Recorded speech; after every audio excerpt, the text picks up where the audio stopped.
It's Tuesday, the 6th of December. This is Politics Live.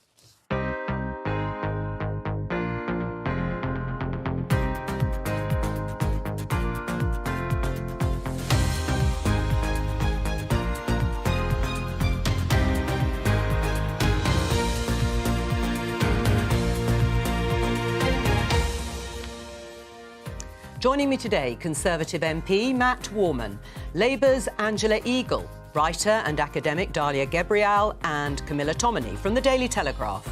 Today... No one knows the full truth. We know the full truth. Harry and Meghan are about to reveal details of life inside the royal family. The government has dropped mandatory housing targets for councils, so will enough homes be built? And now we have a planning system which will ensure that we can meet our overall need to get more homes for young people. I think that everybody has an idea of what they think a barrister is, and I don't often think it's me. A new documentary looks at the British class system, but is class a big political issue? Winchester College has a rowing club, a rifle club, an extensive art collection. Whenever he attacks me about where I went to school, he is attacking the hard-working aspiration of millions of people in this country. And should the government allow a new coal mine to be opened in Cumbria?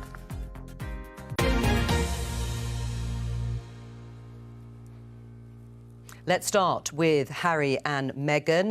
The Netflix documentary is going to begin on Thursday. It makes a number of the front pages of the newspapers. Let's have a look at The Sun. Netflix fakery storm, Sussex lies and videotape. This is about it containing footage unrelated to Meghan and Harry, although it is about general press intrusion. The Daily Mail has fury at Sussex's Netflix claim of war on Meghan. Very clear where those two papers stand. The Independent has a different take. I was terrified. Prince Harry calls out feeding frenzy over Meghan Markle relationship in full Netflix trailer, on the subject of which two trailers have been released by Netflix. Let's get a flavour of it. Let's have a look.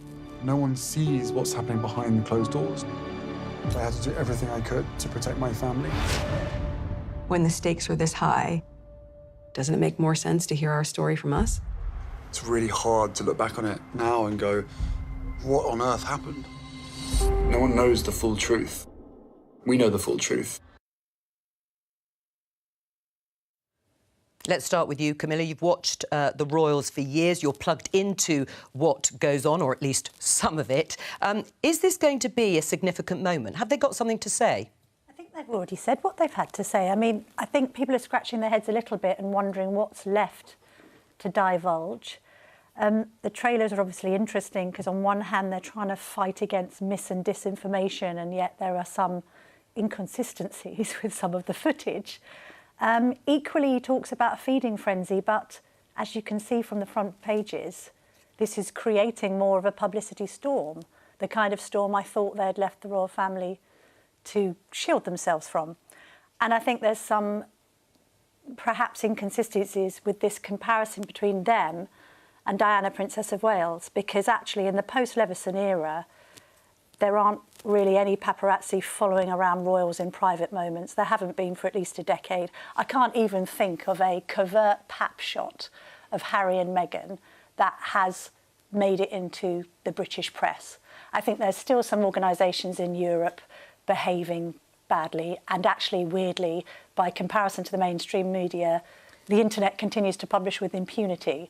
But this comparison doesn't quite sit right, because actually, in a way, compared with the Diana era, the royals haven't enjoyed more privacy, but yet these are royals who are now, with this documentary, I guess, invading their own privacy to tell their side of their truth. But there are two sides to every story, right? But one of the claims that Harry makes is that there's leaking, that there are stories that are planted deliberately to hurt the Sussexes. Is that true? Is that what goes on, Camilla? Is there leaking? I mean, there's briefing on all sides, including the Sussexes. Are stories planted?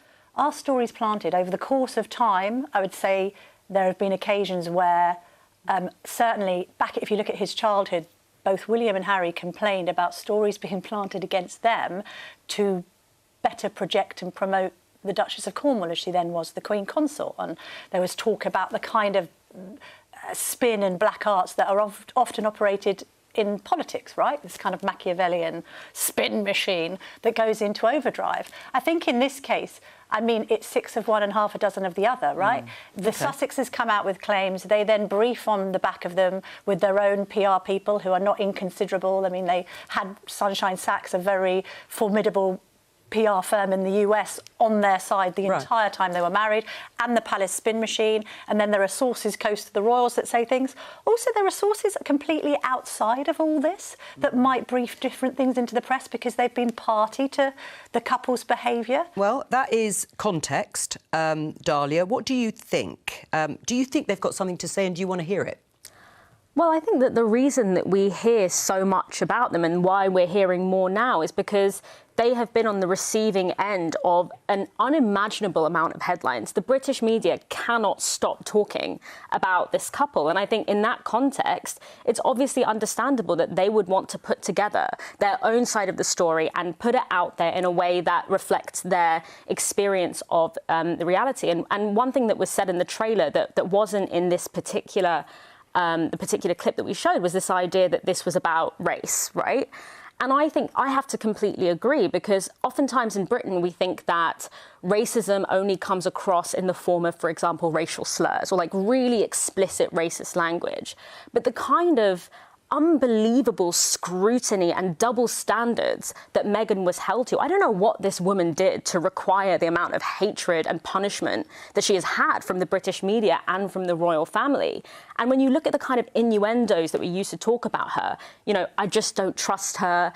She's angry. She's an angry black woman. She's uppity. She's entitled. She doesn't understand how we work. These are all ways of marking her as an outsider. And we have seen that essentially as soon as they got married. Do you agree with that, Angela, that assessment? Well, obviously there are tensions, and they're now playing out and selling a lot of newspapers and filling a lot of front pages. So you never like to see sort of family dynamics work in that way, even if it's right in full view of everyone. I'd prefer everybody just to leave it alone and let them sort it out themselves, to be honest.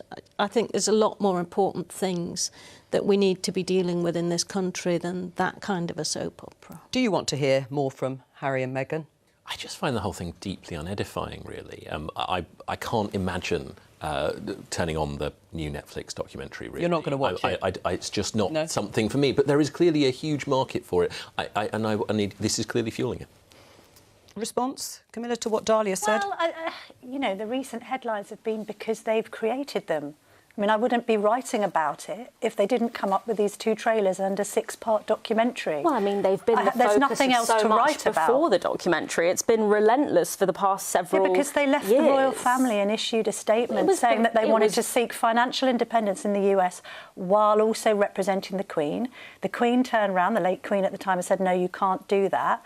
And then ever since they left for the US for a quieter life, apparently, all they've done is made a load of noise. I haven't heard a single...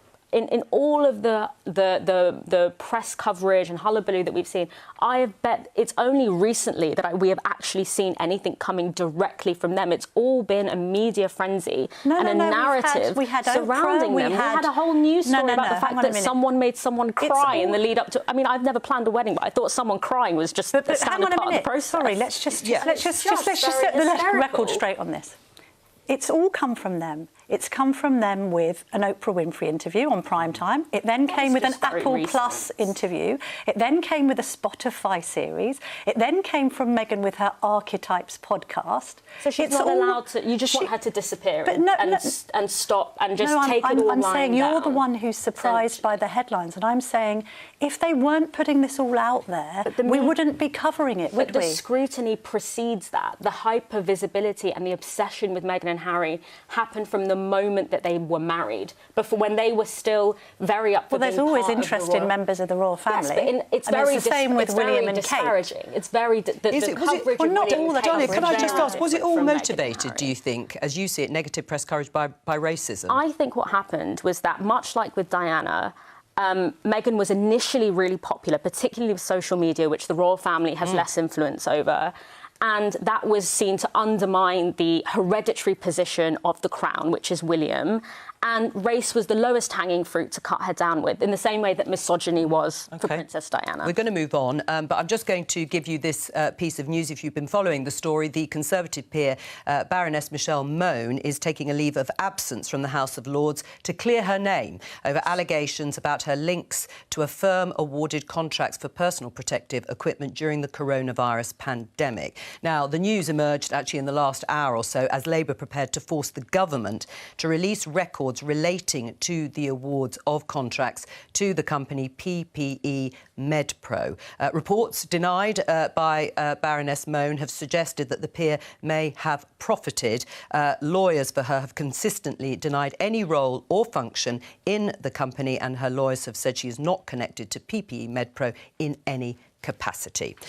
Let's have a look at this on the front page. The Guardian. The Prime Minister backs down on housing goals in face of pressure from Conservative MPs. Nearly 60 rebels have pledged to back a plan to ban or drop mandatory targets in England. The Housing Secretary, Michael Gove, has now offered councils more flexibility over meeting the government's set targets.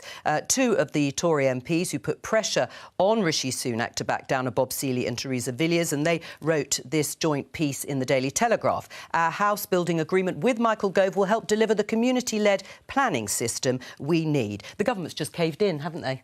Well, I think they've listened to a sufficient number of MPs, and the fact that the Tory party has been having a row about planning is much as the Tory party has been doing over planning for a number of years. Where do you stand? Do you think that these house-building targets should be mandatory? So I think there is a real tension between MPs such as myself, who come from big rural areas where it's obvious that we need more houses, it's obvious that there is huge demand for more houses, right, and MPs who come from rural areas who say this is simply not... There isn't the democratic consent for this from my constituents, and trying to resolve that tension is the nature of having a broad church. What I would like is a planning system that actually functions. I don't think targets are a necessary part of that, but if they help, I'd have been happy to see them come into force. But I mean, what does it say about Rishi Sunak's authority? I mean, you get 60 rebels against mandatory house building targets, which you said homes that are desperately needed. You've got a target of 300,000 a year. You're going to hit it?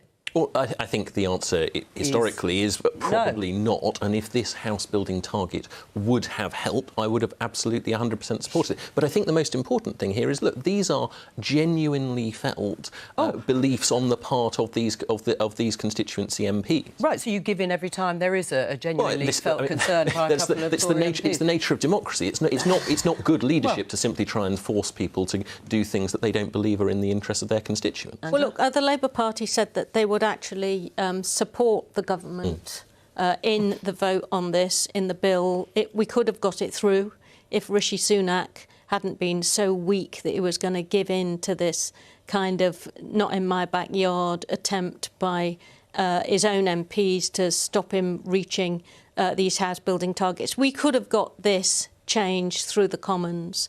The Prime Minister chose to let those people who are on housing waiting lists, young people who can't get access to their own houses and their own living areas, many of whom are paying massively increased rents with no security, can't start a family, as house ownership plummets. He didn't do anything about that. He took one look at 60 of his own MPs and turned round and fled. What's wrong with councils? What's wrong with councils having a bit more control over house building in their area? They know best. Well, part of this is that there is never... You can never please everybody with planning applications, especially for housing, if people enjoy, particularly in areas where there are shortages, rural areas, they want things to stay the same. Many people are already there. We've got to have a planning system that actually balances the needs of young people for a home. I mean, a home is a necessity. It's not a nice to have. And actually, there's a great deal of damage being done to our society because people can't get access to affordable housing. And the social sector has declined. We've got 1.5 million people on housing waiting lists. The figures are very clear. And it's been a failure of successive governments. But the Conservative government actually said in its manifesto that it would do this.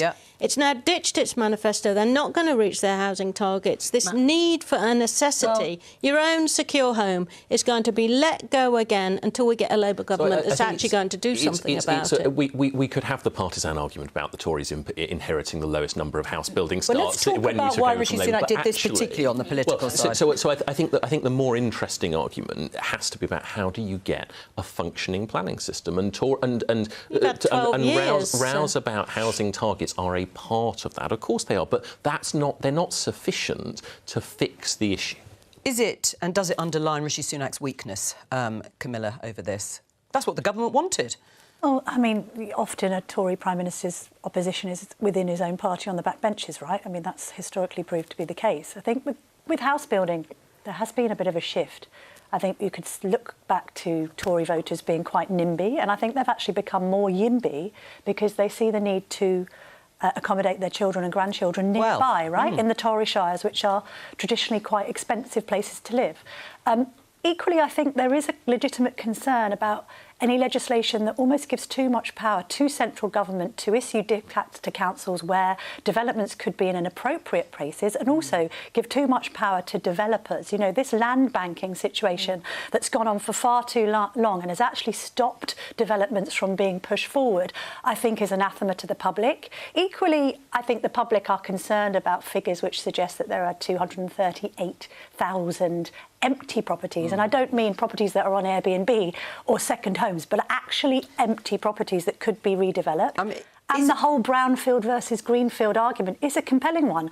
Why build on the green belt when there are quite a few brownfield sites that could be these targets aren't about building on the green belt. But nobody's ever met targets, these targets aren't about building on the green belt. No one's met its targets since Thatcher sold off the council houses. But Labour and Tories, the mandatory housing targets are not about green belt versus brown belt, and they're not about more effective use of the land that's been bought and land banked. The Conservative Party has had 12 years to do something to discourage property developers from land banking. Genuine question, At the same time, they've also taken many donations from property companies during their time in office. And I don't think those two things Why didn't Labour meet its targets either? Why do successive governments of blue and red not meet their targets? But what's interesting here is that this is what the government wanted to do. That's what it was committed to do, but has decided,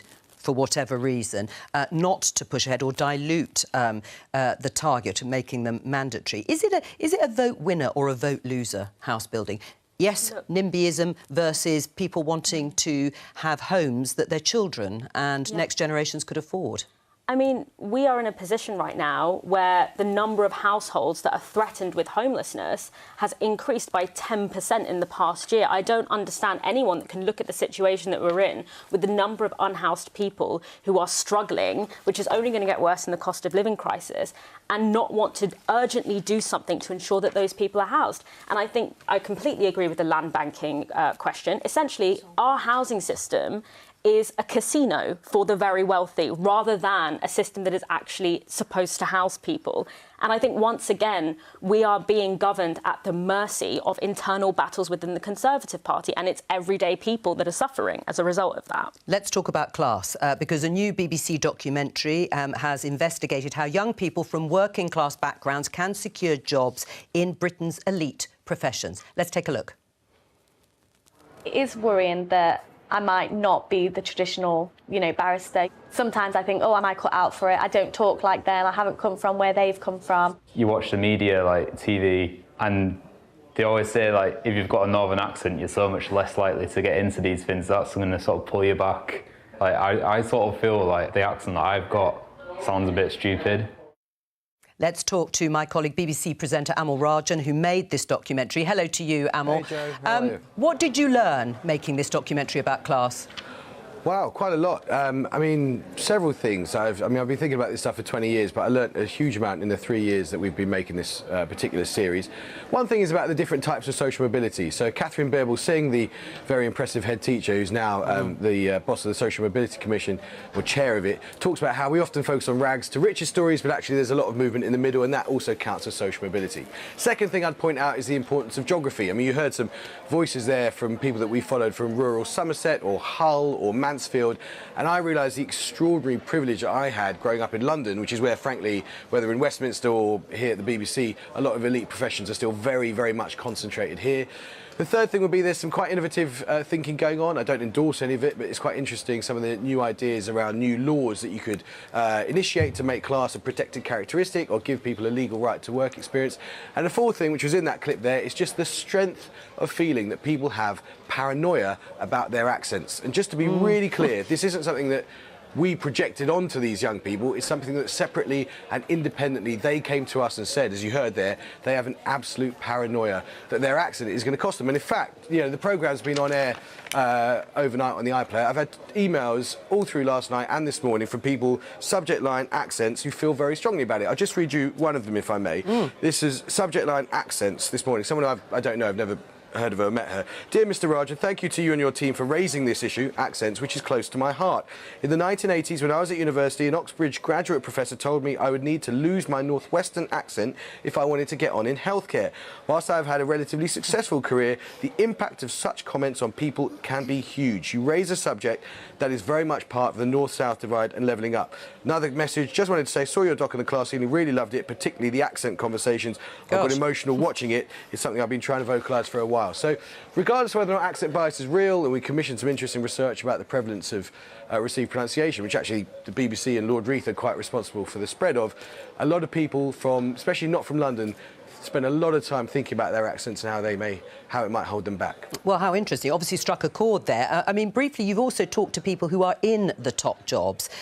What have they been doing, if anything, to take action to sort of promote class equality? Well, the big thing that companies... There's loads of institutions that are doing a huge amount. BBC's doing a hell of a lot. There's institutions in finance, in the law, that are doing a lot of what they call outreach, trying to get people who wouldn't think that they might fit in a particular profession, basically going to them and saying, hey, you might well fit.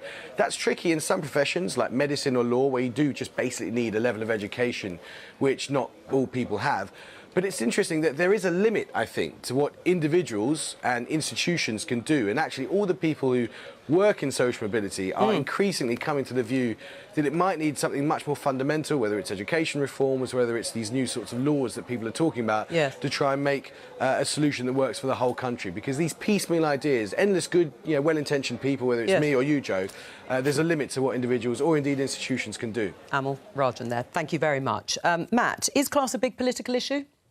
Yes, I think it is. But, I mean, I've always felt very uncomfortable talking about class because on the one hand, my dad was a sheet metal worker, my mum was a nurse who became a teacher. I was the first in my family to go anywhere near a university. But at the same time, all of their aspiration, all of their earnings went into sending me to the school that they thought would help me in the future. Now, I don't know where that means I sit from a class point of view, but I didn't stand up and do the selection speech when I was standing for this job to say, I'm the son of a sheet metal worker. But I do think what came quite well in the Labour Party.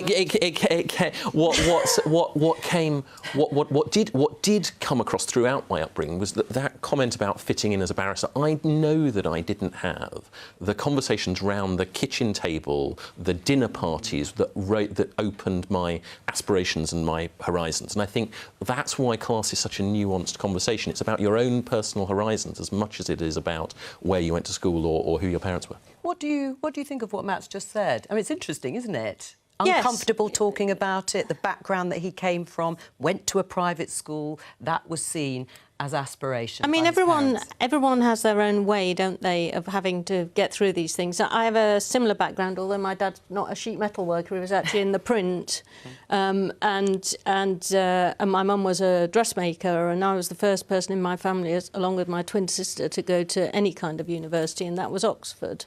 I was lucky to get a good comprehensive education. I didn't go to a private school, but my parents, because they were working class and aspiring, said to me, you can do whatever you want, be whatever you want. And every time I showed any interest in anything, they got me a book about it.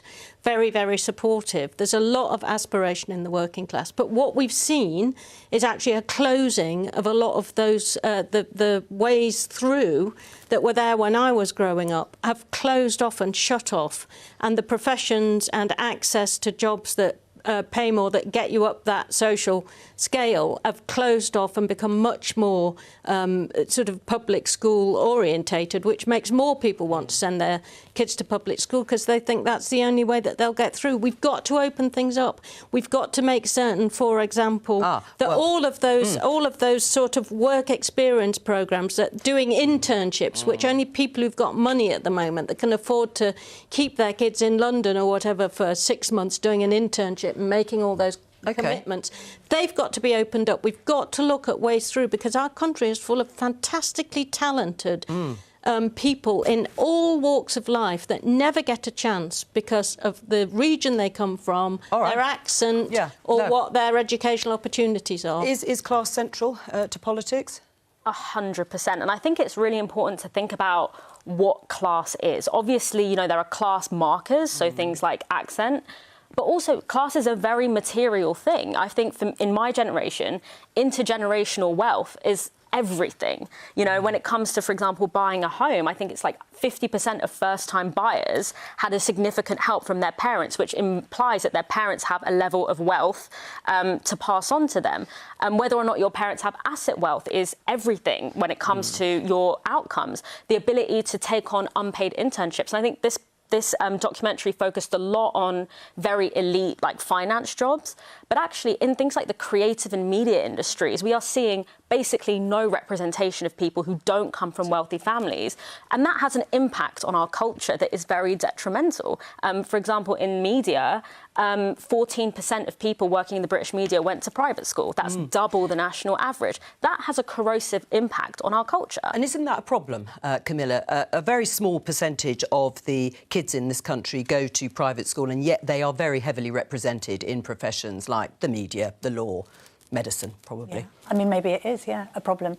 You could look back a generation and say that a lot of people who are represented in professions went to grammar school rather than secondary moderns, right? So, I mean, I'm automatically labelled posh because I'm called Camilla, even though my grandfather was an immigrant ice cream salesman and my maternal grandfather was a Yorkshireman and a woodwork teacher, right? But my dad was the first person... I know, isn't it just? Irish-Italian, it's a heady mix.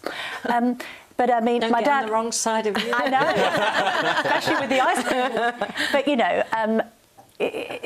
my father was a NHS GP for years and years and years, and yet I consequently, I guess, have been raised to be a different class to my grandparents and my great-grandparents, and that sometimes happens. I don't think we should be pejorative about class against the working classes any more than the middle classes. Well, I looked it up actually the other day, how many people consider themselves middle class in this country, and it's around 59%. But then what does that term even mean? Right, well, of course, that is up for debate, as always. I mean, Labour's policy to put an end to tax breaks for private schools and use the money to improve standards in the state sector, is that going to be enough, Angela, to actually transform the issue of class? It's a start to say that when money is scarce, when the opportunity cost of having these kinds of tax breaks is that you're helping 7% of people who are already very privileged, when you could actually be putting that money to help 93% of people who are in ordinary state schools, when after all, I mean, if you look... the funding for education now per pupil in 2024, after the increases announced in the autumn statement, will still be 3% less than it was in 2010. So less and less money per head is being going into the state sector, and yet the private sector has got these tax breaks. Well, hang on there, but I mean, Keir Starmer was asked about the issue of abolishing private schools, not just taking away their tax breaks on the Today. No, he was asked about it on the Today programme, and it's been picked up in a couple of the papers. Let's have a listen to him. I'm not talking about, nor am I interested in, abolishing private schools. But why not? Because I think private schools add a huge amount to our country. I think that there are very good private schools, and there's no case for abolishing them. And that's why the argument I've been making is about the tax breaks. Is he right, Keir Starmer? No, I think that this policy, the policy of scrapping the charity status, should be considered a transitional step. I don't think there's any legitimate reason to have a tutored education system based on fees and money, other than if you want to have the wealthy able to make the choice to secure their child's place in society. And in fact, I actually think the idea that we should scrap the tax subsidy because the money is scarce, I actually think even if the state sector was flooded with money, you wouldn't want to reinstate it. But then if the wealthy are paying a great deal of tax and they're also paying taxes towards state schools while not using them, and then you close down state schools, which I believe educate about 600,000 students in this country, where do you then put them? And schools are already oversubscribed, right? My argument is that everyone would go to a state school. Well, I mean, so then you don't to be have fair, a private this school. isn't Labour policy. It's not Labour policy, it's my policy. I understand, but I mean, I think rather than destroying institutions that some people wish to remain and use, you can actually repurpose them what for you the can state. actually do is create some of these opportunity pathways so that you can level up people's opportunities. That's what Labour governments have always wanted. The reality is that question to Keir Starmer got absolutely to the heart of it. This is economically illiterate virtue signalling. If you want to abolish private schools, then come out and say it. Don't pretend that there's a halfway house that is going to create a load of money that actually isn't sufficient to even cover the number of people that would end up in the state system as a result of this policy. Why do state schools have to pay business rates when public schools don't? I mean, it seems to me that equalising the treatment of that is the minimum that you could do. There are a range of things that you can do to improve people's opportunities and life chances. And early years education, proper funding of education, making certain that those that don't have their own money in the family can have access, like I did when I was growing up. Well, hang on. To university is really, really important. But Matt, is it fair? Is it fair that any taxpayer's money goes to private schools? Well, I think what the current system does is acknowledge that private schools do a great deal of public good, and some of that is in the sense of taking the burden off the state system. Destroying our economy. Some of it is in the private school system also gave Labour Harriet Harman. I mean, she went to St Paul's Girls' School. It's like one of the best schools in the country. But I will come round to you. It produced Dame Kate Bingham, who has come out with the vaccine task force. I mean, why is it seen as a black mark against private school that it's produced some pretty successful pupils? Dahlia? Because it's an engine to make sure that only a certain sector of society can go on to occupy those positions. There is no reason. Actually, I have a great quote here. Which says, which basically says, are the children of the rich intrinsically more talented and worthy, more gifted and more deserving of celebration than the rest, or of course not, but our state-subsidised private schools continue to give them every possible advantage. That's from Michael Gove in 2017, and I have to say, But some might regard this talk as levelling down, not levelling up, to quote Gove. It's about levelling everyone so that they have the same start in life. Well, has Dahlia convinced you, Angela? Has she convinced you to be more radical? I'm always interested in Labour being more radical. I'm interested in the output of that radicalisation. Let's just look at the unfairness at the moment. 65% of the current cabinet were privately educated. 7% of people go to private schools. There's a massive over-representation of people that have groupthink and similar attitudes to things. And we've got to get in amongst that. If you look at the shadow cabinet, it's 15% of shadow cabinet are actually educated in public schools. So we've got to get more voices, more life experiences, more opportunities for people who've been shut out. And that traditionally is what a Labour government candidates, to be fair, Angela. There could be too many people from Oxford in politics, couldn't there? But let me put this to Matt Orme, because you mentioned the clash. We showed it in the headlines between Keir Starmer and Rishi Sunak. And the Prime Minister accused Keir Starmer of attacking the hard-working aspiration of millions of people like his parents. I I mean, is the Prime Minister saying if you don't send your children to a private school, you lack aspiration? No, he's not. I don't think he's saying that at all. But what I think he's clearly saying is that Labour is seeking to use this as a proxy for a very different kind of attack. They're trying to raise the issues that they think are electorally interesting about the Prime Minister. And that is the nature of politics. But I'd rather they were honest about what they were trying to do rather than trying to come up with what I say is clearly economically illiterate virtue signaling. Let's have a look at this headline in The Observer. Cumbria coal mine plan is backward step, says Alok Sharma. Alok Sharma, president of COP26, the climate conference. We can also have a look at a tweet from him that says opening a new coal mine will not only be a backward step for UK climate action, but also damage the UK's hard-won international reputation through our COP26 presidency as a leader in the global fight against climate change. A government decision is expected this week about whether or not to open this new coal mine. It's been hugely controversial. Let's talk to Mike Starkey. He's the Conservative Mayor of Copeland. He joins us from Whitehaven in Cumbria. Why do you want to open a coal mine? Well, first of all, the massively positive economic impact it's going to have on my area and for my community. You know, this mine will bring with it 500 direct jobs and 1,500 jobs in the supply chain. It's £160 million worth of private investment, and it will really make a huge positive difference to people's lives, and it will give this community an opportunity to diversify its economy, which is very much nuclear focused at the moment, and give real opportunities and hopefully, you know, help us retain some of the young people and attract new people into the area. When would these jobs actually come on stream if the decision to give it the go-ahead happens?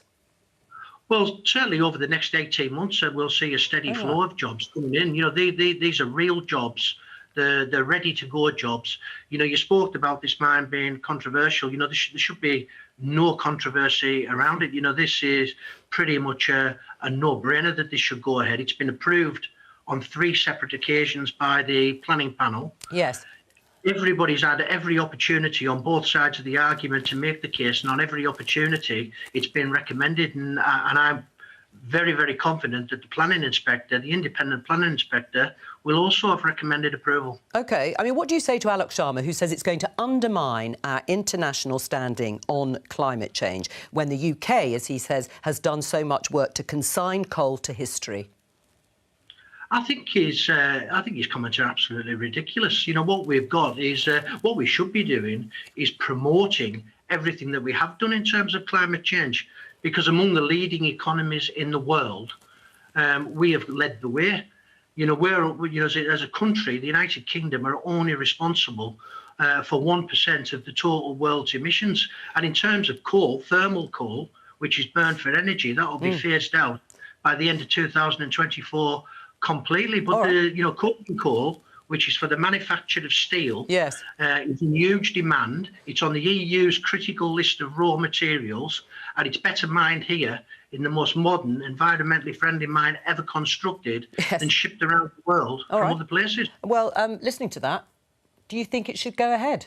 Well, I find it very hard to understand an argument that says when we're going to be using this coal... So you think it should be then we should be importing it rather than making it here. I understand Alok Sharma's argument about what signal does it send, but ultimately this seems to me to be a lower carbon footprint and an economic benefit. So I struggle to understand the environmental argument or the economic one against it. Angela, should it be open? I mean, looking at all of this, it looks like only 15% of this coal is going to be actually used in this country. The rest of it is for export. And on the steel industry, they actually want clean energy. Sure. They don't want to use coal. And the head of their governing body has just said that there's no demand for this mine whatsoever. They want to be building new green steel using hydrogen and various other power. They don't want this coal. Mike? Yeah, they want to go ahead and not use coal, but we're decades away from that being viable.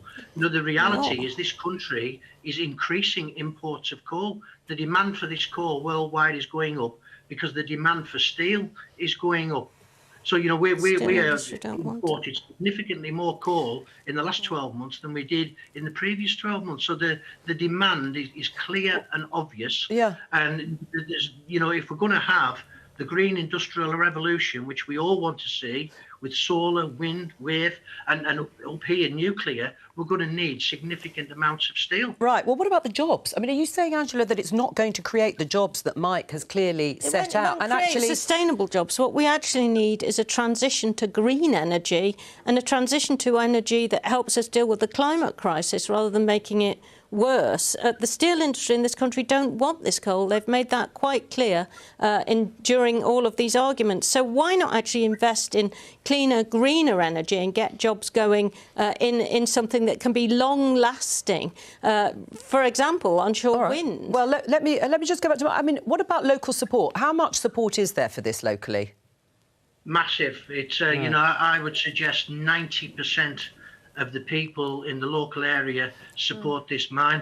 You know, and I'm thinking of the Labour voters right across Copeland and West Cumbria listening to Angela must be, you know, cringing with embarrassment that the Labour Party are rallying against significant jobs and significant economic improvement here in West Cumbria. Well, we'll have to imagine them. We'll have to imagine them cringing at this point. But I mean, devolution, which is what Keir Starmer was talking about yesterday. I mean, perhaps these sorts of decisions should be devolved. But the issue is on climate change and the issue on our international obligations and the fact that we need to have a green prosperity plan. We've got to invest in that. It's no good investing in older technologies with jobs that are not going to be sustainable because of where we are with the fight against climate change. It's really, really important that the money that we've got to invest, we invest in future clean, green energy for jobs in areas. Just before I come to you, elsewhere. I mean, it's a retrograde step, though, isn't it? I mean, the signal is not just a signal; it's a fundamental point. I mean, that's being made about which way this country is going. Well, I think there's no one who disputes that this is a transitional phase. No one wants to be doing this in the long term, but it is the jobs aren't sustainable.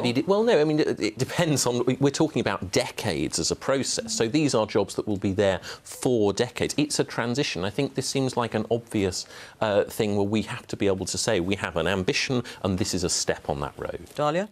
This is a deep political failure. Because the industry, employers and workers have been waiting for the government to produce a business strategy that creates a managed transition from a fossil fuel-based economy to a green economy. And out of lack of political will, expertise, the government has not produced that. And so that is why. And they're using this false opposition between jobs and action on climate change to conceal their own incompetence. What would happen with green jobs, Dahlia? I mean, people talk about green jobs, but where are they, these green jobs? There are so many jobs in a just transition, which is a transition that puts workers' rights at the heart. Especially workers in fossil fuel industries have a lot of expertise that can be redeployed in these industries, and they're very open to it. Over 80% of offshore oil workers said that they would be open to leaving the industry. And one final point I want to make is that a lot of these oil and gas and fossil fuel jobs are not good quality jobs. They're precarious, they are not high waged, and so actually this is an opportunity to not only transition to an economy that is not going to destroy our sustainability and that is sustainable, but to actually produce jobs that are good quality, well-unionised, the political argument rights aside, with good employment. I think the political argument and the lack of planning is one thing, but because it is a transition, Mr. Starkey makes a good point, doesn't he, about needing something in the interim in order to fuel, literally, the building of the steel to then build the new non-fossil reliant industry. This coal is not appropriate for the steel industry. Exactly. But also, I think that I understand the concern because historically workers have been left behind in these kinds of transitions, like, for example, with deindustrialisation. But this isn't an answer. Well, let me get this from Mike, because these green jobs you talk about, would they be in your area, Mike? I mean, do you accept Dahlia's argument in terms of having... Not at all. It's, you know, this mine's been rumbling on now for 7 years since it was, you know, it was first came on the anvil. And, you know, the Friends of the Earth and other protesters against this mine have been speaking about these green jobs that we could have instead. Well, 7 years down the line, the number of those green jobs that's actually happened is a round figure of 0. All right, Mike. Over the last 7 years, not one of those jobs has been created. On that note, Mike, I'm going to have to stop you, but thank you very much for joining us. Thank you to all of my guests for joining us today on the programme. I'll be back tomorrow for PMQs at 11:15. I supposed to be back at 11:15 tomorrow? Fuck knows. I went fucking here at 12:15, so fuck knows about 11:15. I'll try my best. What can I say? Try my best. Just saying. Don't know, you could probably watch it on YouTube anyway, can't you? Right? I'm sure. Probably. I mean, I really couldn't be asked today. I was like, oh, it's going to be a slow news day anyway. Whatever, anyway. We don't need no education. Da-da. Yeah, and I smoke my spliff. Anywho, yeah, education is bad. Shall we give tax breaks to private corporations? Fuck and no is the answer to that question. There you go. Happy days. I mean, it's kind of funny the way, like, Keir Starmer's like, we're not going to ban them, but we're not going to give them tax breaks either. Now everyone's having a fucking meltdown. I mean, we pay private companies to run our railways. They get fucking billions in profits. I mean, the whole point about privatization and capitalism is really confusing when you watch internet TV shows who are clearly biased as fuck and never went to fucking school in their day, in their life, or did and just forgot like how to fucking critical thinking is missing in a lot of these fucking TV shows and YouTubers and whoever. It's just so fucking bizarre. Okay, so the only time you should pay a private company is if they're selling you something, right? So have I got a problem with Apple being a massive corporation? No. You know why? Because Apple provide one thing, a product, and it's up to you to decide whether you want to buy that product. Have I ever bought an iPhone in my life? No. They're not worth the fucking money. Fact, right? But if some fucking cunt wants to buy one, be my guest. Buy a fucking iPhone, right? Now, it's not the same thing as paying private companies to do a job that you pay tax for, which the government clearly is incapable of. And you say, well, this is one of the fucking weird things people say. Well, governments can't do fucking anything. Well, therefore, get rid of the fucking government then. Don't say the government can't do shit. That means you're fucking dumb. You're dumber than the fucking government at that point then, aren't you? Because if you let the government be fucking retarded with your money, everybody knows the government's got no money, it's our money, right? Then that just means that you are complacent in the fact that you got a shitty fucking government. I've been to Amsterdam. The fucking trains over there are out of this world compared to ours. They pay fucking tax. Right? Do you think their fucking trains are complete shit? No. Germany, better pension system. I mean, the fact is, right, we've got a crap government, and we have had a crap government for ages. Ever since we beat the Germans in World War II, we decided, let's just go on a fucking massive binge on cups of tea. It's terrible. We invented the railways, for fuck's sake. Have you seen the kip of them? It takes me longer to get from Manchester to Liverpool than it does to fly to another fucking goddamn country. That shouldn't be normal. On a fucking island. Britain is not the biggest country on the fucking planet by any stretch of any imagination. It should cost me, I don't know, £4 to get to Manchester. It costs you like fucking £1 million. I don't even know where London is at this point because I can't afford to fucking get there. It's ridiculous. And even if you could afford to go to London, you'd probably need a fucking tent. Because that's how long you're going to be waiting for the train. It's fucking madness. This country is fucked. And it has been since the fucking Tories took over with austerity. That's the greatest idea in the fucking world. Let's shrink the economy by not paying people. Don't get me started on inflation. Fucking hell. Jesus Christ. This country's mad. And so are the voters. The voters are mad. A lot of us are all crazy batch of fuckers. Just because we fucking used to own the planet doesn't mean we can rest on our laurels. We need to get rid of these Tory cunts straight away. They're fucking depressing me. I'm not saying Labour's much better, to be fair, but still, fuck my life. At least we won't get another Liz fucking Truss anytime soon, unless they elect fucking Diane Abbott. Then I'll just literally start crying. But hopefully she will come by then, right? So, just saying. It's fucking stupid. The problem with this country is the Tories sold everything. All the problems we have right now is mainly from the Tories. Like, all the shit. All the pay disputes. They're not new. They are not new. The Tories enacted this mad idea called austerity. We can't pay our way after the banking crisis. We need to pay it back. Are you fucking mental? That's the biggest fib ever told. That austerity was a requirement. No, it wasn't. It was a political choice. Get that through your brains, people. You see, there's these people that call the right wings, right, in our country. They are libertarians. They believe in... Well, it's mad because what they believe in doesn't even exist anymore. It's called the gold standard. It doesn't fucking exist. But these twats will tell you that there's such thing as the gold standard in their mad monologues. It doesn't exist. We live in a fiat currency based on fucking debt. Go and research it. It's called Bretton Woods. It went away a long, long time ago. America doesn't use the fucking gold standard. Just so you know. Everybody buys their fucking oil in gold. And in order to buy fucking gold, lol. Hold on, wait, let me just rephrase that statement. Everybody buys oil in dollars. In other words, you have to buy dollars to buy oil, basically. Hence why the currency markets are very fucking interesting.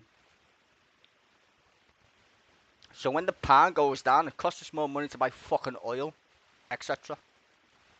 Gas has a certain price on the international fucking market. So if the fucking pound tanks like these fucking Tories tanked it, that means people aren't going to borrow us money and shit goes fucking up. They tank the economy just because of this mad idea that doesn't belong in 2022, which is called trickle-down economics. It's fucking dead.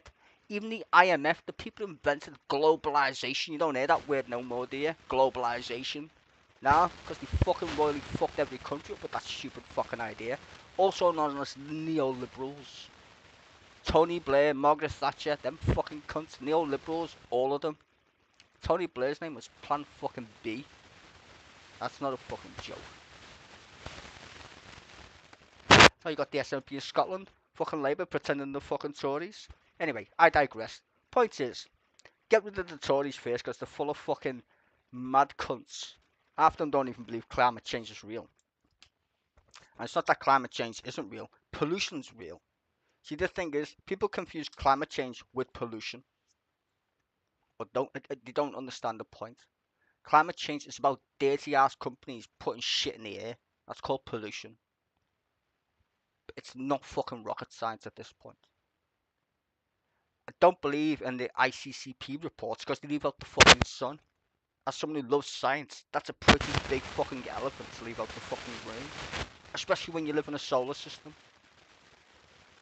You know what I'm saying? What we should be focusing on is pollution. Stop polluting the fucking air, which companies do. Tax them for it.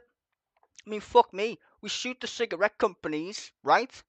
There was a lawsuit in America and you could go and sue the fucking tobacco companies. You gave me cancer, you fucking cunts.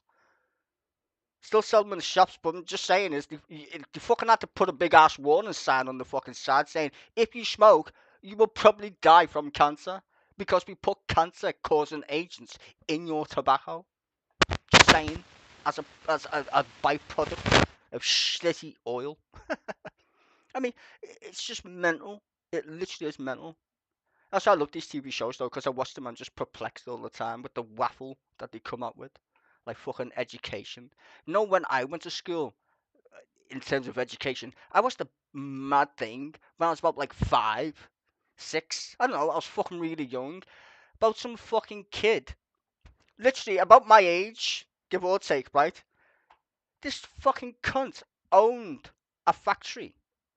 And the only reason why he taught the kids how to read, it wasn't because he was a good, nice person. The fucker was losing money on all the kids who got the fingers chopped off in the cotton mills in Manchester. I'm thinking, hang on, so I'm here to read, so you can send me to a cotton mill? Get the fuck out of here.